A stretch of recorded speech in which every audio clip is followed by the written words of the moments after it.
अस्सलाम वालेकुम स्टूडेंट्स। आज हम डिस्कस करेंगे कि गॉसेस लॉ को इलेक्ट्रोस्टैटिक्स की प्रॉब्लम्स को सॉल्व करने के लिए कैसे अप्लाई किया जाता है, यानी हम एप्लीकेशंस ऑफ गॉसेस लॉ के बारे में पढ़ेंगे। कुछ स्टेप्स आपने परफॉर्म करने हैं जो कि किसी भी प्रॉब्लम के लिए हमेशा सेम होंगे और तरतीब के साथ वैसे ही फॉलो किए जाएंगे।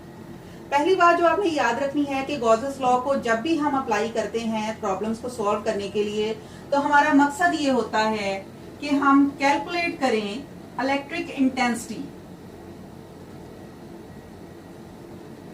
यानी गॉसेस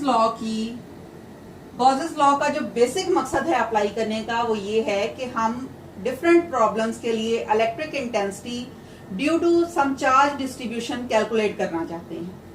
अब इसके लिए जो स्टेप्स आपने परफॉर्म करने हैं उसमें सबसे पहले ये होगा कि आपने जो भी डिस्ट्रीब्यूशन आपको दी गई हो उसको आपने डिफाइन करना है, यानी आपका चार्ज किस तरह से सरफेस के ऊपर डिस्ट्रीब्यूट किया गया है आपने उसको डिफाइन करना है। यहां पर हम जब चार्ज डिस्ट्रीब्यूशन की बात करते हैं इसका मतलब है कि चार्जेस को किसी भी सरफेस के ऊपर फैला दिया गया है, डिस्ट्रीब्यूट कर दिया गया है। अब वो डिस्ट्रीब्यूशन या तो एक लाइन में हो सकती है जिसको हम कहेंगे लीनियर चार्ज डिस्ट्रीब्यूशन, और इसको हम रिप्रेजेंट करेंगे लैम्डा से, और इसकी डेफिनेशन ये होगी कि ये चार्ज पर यूनिट लेंथ होगा। लेंथ के अकॉर्डिंग जब चार्ज को फैलाया जाता है एक ही एक्सिस के अलोंग तो उसको हम लीनियर चार्ज डिस्ट्रीब्यूशन कहते हैं। दूसरी तरह की जो चार्ज डिस्ट्रीब्यूशन है उसको हम कहते हैं सरफेस चार्ज डिस्ट्रीब्यूशन, इसको एरिया चार्ज डिस्ट्रीब्यूशन भी आप बोल सकते हैं, और इसकी वैल्यू को हम रिप्रेजेंट करते हैं सिग्मा से, और ये चार्ज पर यूनिट एरिया है। यानी इसकी डेफिनेशन आप इक्वेशन के अकॉर्डिंग बना लेंगे कि charge per unit area is called surface charge distribution. और अगर आपका चार्ज जो है वो वॉल्यूम के अकॉर्डिंग डिस्ट्रीब्यूट किया गया है तो इसको हम वॉल्यूम चार्ज डिस्ट्रीब्यूशन कहेंगे और रिप्रेजेंट करेंगे रो के साथ, और इसकी डेफिनेशन होगी चार्ज पर यूनिट वॉल्यूम। यानी आप ये समझ लें कि जब चार्ज को डिस्ट्रीब्यूट किया गया है एक डायमेंशन में तो ये लीनियर चार्ज डिस्ट्रीब्यूशन है। जब आपने चार्जेस को दो डायमेंशंस में सेपरेट किया है तो इसको हम सरफेस चार्ज डिस्ट्रीब्यूशन कह रहे हैं, और जब आपने इसको 3 डायमेंशंस में डिस्ट्रीब्यूट किया है तो इसको हम वॉल्यूम चार्ज डिस्ट्रीब्यूशन कह रहे हैं। सबसे पहला स्टेप आपका ये है कि आपने चार्ज डिस्ट्रीब्यूशन को डिफाइन करना है, यानी आपका जो प्रॉब्लम है उसके अंदर 1 डायमेंशनल डिस्ट्रीब्यूशन हो रही है, 2 डायमेंशनल डिस्ट्रीब्यूशन हो रही है या 3 डायमेंशनल डिस्ट्रीब्यूशन हो रही है। दूसरा काम आपने ये करना है कि आपने एक इमेजिनरी क्लोज्ड सरफेस को कंसिडर करना है। कंसिडर इमेजिनरी क्लोज्ड सरफेस, और इसको हम कहेंगे गॉसियन सरफेस।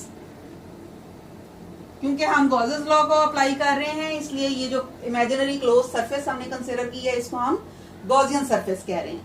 अब ये गॉसियन सरफेस जो है किस शेप की होगी ये आपके लिए आर्बिट्रेरी है, यानी आपकी अपनी चॉइस है कि आप अपने प्रॉब्लम के मुताबिक किसी भी शेप को सिलेक्ट कर सकते हैं। सिर्फ शर्त इसके लिए ये है कि उसको क्लोज्ड होना चाहिए।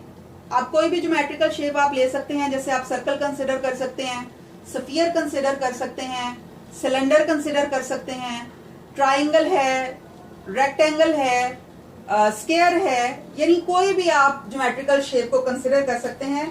सिर्फ शर्त यह है कि उसको क्लोज्ड होना चाहिए। और दूसरी शर्त इसके लिए ये है कि उस सरफेस को उस पॉइंट से गुजरना चाहिए जिस पॉइंट पर आपने इलेक्ट्रिक इंटेंसिटी को कैलकुलेट करना है, क्योंकि हमारा मेन मकसद है electric intensity due to charge distribution को कैलकुलेट करना। तो यहाँ इस क्लोज सरफेस को उस पॉइंट को अपने अंदर रखना चाहिए जिसके ऊपर हमने इलेक्ट्रिक इंटेंसिटी को कैलकुलेट करना है। तीसरा काम आपने ये करना है कि आपने गॉसियन सरफेस के अंदर के चार्ज को कैलकुलेट करना है, यानी आपने charge in Gaussian surface calculate करना है। और ये चार्ज कहां से आएगा आपके पास, यहां आपने ये वाली डिस्ट्रीब्यूशंस को यूज करना है। यानी अगर फॉर एग्जांपल मैं आपको यहां सरफेस चार्ज डिस्ट्रीब्यूशन की एग्जांपल दे रही हूं कि अगर आपके पास सरफेस चार्ज डिस्ट्रीब्यूशन डिफाइन हो चुकी है तो आपने यहां से जब Q को निकालना है तो ये इक्वेशन आपके पास बन जाएगी सिग्मा इंटू ए। ये आपका थर्ड स्टेप है कि आपने चार्ज इन गॉसियन सरफेस को कैलकुलेट कर लिया है। उसके बाद आपने इलेक्ट्रिक इंटेंसिटी कैलकुलेट करनी है। अब ये सबसे इंपॉर्टेंट बात है कि ये इलेक्ट्रिक इंटेंसिटी आपके पास कैसे आएगी। आपने क्योंकि गॉसेस लॉ को यूज करना है और गॉसेस लॉ सारा ही फ्लक्स से रिलेटेड है, तो फ्लक्स की अभी तक आपने दो डेफिनेशंस पढ़ी हैं। एक में आपने E डॉट ए से इसको डिफाइन किया था और दूसरी जो गॉसेस लॉ की स्टेटमेंट थी उसके मुताबिक ये Q ओवर एप्सिलॉन नॉट के इक्वल था। अब अगर ये दोनों इक्वेशंस इनकी लेफ्ट हैंड साइड्स इक्वल हैं तो जाहिर सी बात है कि राइट हैंड साइड्स भी इक्वल होंगी। आपने इन दोनों इक्वेशंस को कंपेयर कर दिया।